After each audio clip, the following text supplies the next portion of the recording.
Ce la prepariamo una bella cioccolata.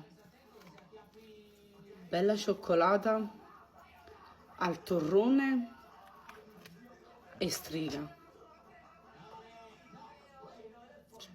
È bellissimo. Questa cioccolata all'interno ha panna, panettone. Io ho usato un panettone al limone, quelli là già confezionati,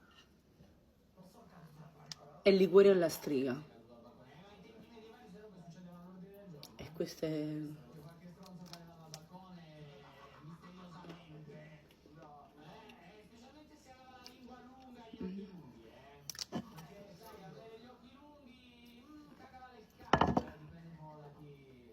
è uno spettacolo.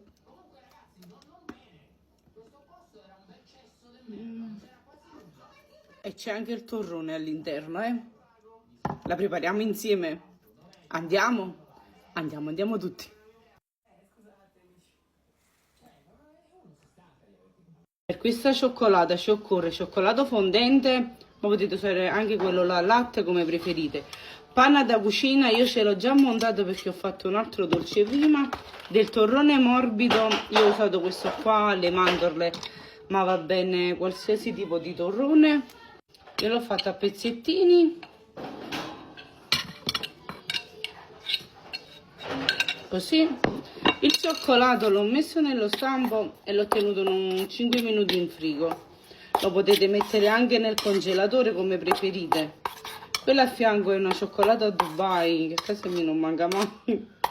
C'è la videoricetta anche di quella là.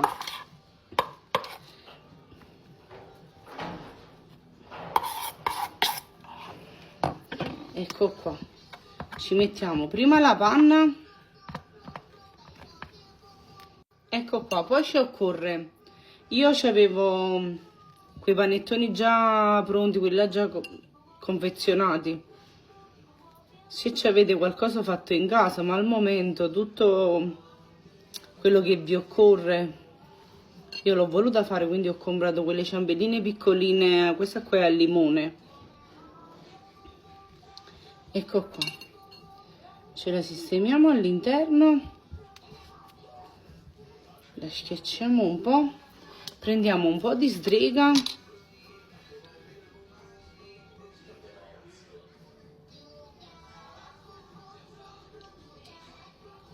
e andate a sentimento. Io ho sciolto un altro po' di cioccolato e ce lo metto su.